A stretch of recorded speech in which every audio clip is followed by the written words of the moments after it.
Breaking news! Stop making your children dinner, ladies, and put down the newspaper, men. We have new details on the chilling events of Stalingrad.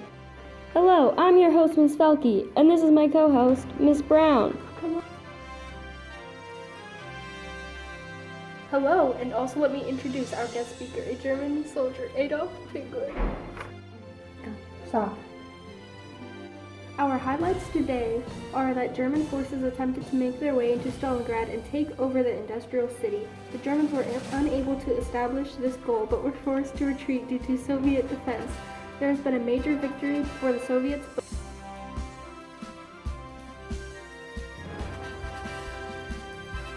Stalingrad is an industrial city in the southwest of Russia. It was named after Joseph Stalin.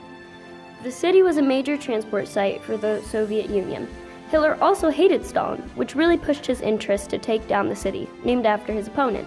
On August 23rd of 1942, the German Air Force, the Luftwaffe, began with bombing Stalingrad. The Germans were able to take over more than half of the city, but the Soviets refused to give up. This was due to them not being permitted to retreat. The idea of this was that if they had to keep going, they would work harder. The civilians were forced to stay in the city because the Russians also believed that this would force soldiers to work harder if their loved ones were put at risk. Previously, the Germans had attempted to attack Russia, but its terrible winters pushed them away. This was the Soviet Union's greatest battle and push back on the Germans. Guess they were Stalin before. Ha ha. The Germans split their army 2/3 to Stalingrad, the other half to Leningrad. They used 6th Army, their field army, and the Panzer Army, a key component to the German success. After consent bombing, the Luftwaffe moved to house fighting. Both sides flooded in reinforcements. German forces consisted of Austrians, Hungarians, Romanians, and they were much weaker than the standard German forces. Soviets decided to launch Operation Uranus, a 2-part attack on the weaker army. The Axis forces' tanks were overwhelmed by the intense attack, and they were surrounded by the Soviet army.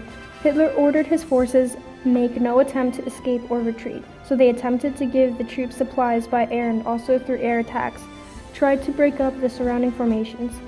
Heavy fighting continued for 2 months, but the Germans exhausted their ammunition and food.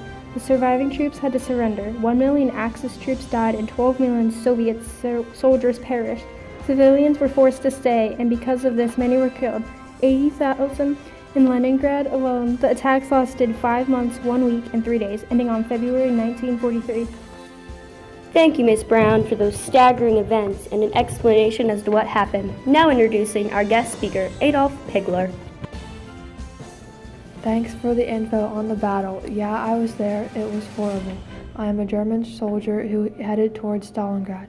The conditions during it were horrible. Rats, our neighbors. From things I've heard, some areas had to resort to cannibalism because of the lack of supplies. The Soviets had to kill and eat 10,000 horses. The temperature was our main downfall. It was -30 degrees, which is -22 degrees Fahrenheit. We weren't prepared for this, and by the time this reached Hitler and he tried to get the men out, most starved and the others froze. On the way to Stalingrad, we destroyed everything in sight. Any fields, factories, towns, civilians, we did as ordered. We dropped around 1,000 tons of bombs on the city within the first 48 hours. I was armed with a Mauser gun during the battle. I lost my ammunition and had to take a PPSH-41 from a dead Soviet soldier. Not as good as the Mauser, but it did the job. We were trapped by Soviets after months of battle. I feared for my life, but luckily General Paulus surrendered on January 31st, and the rest of the Axis soldiers followed on February 2nd. Thank you, Pigler. We know you are going through a hard time. So that brings an end to our podcast. Thanks for tuning into War News, always giving the people the news that they need.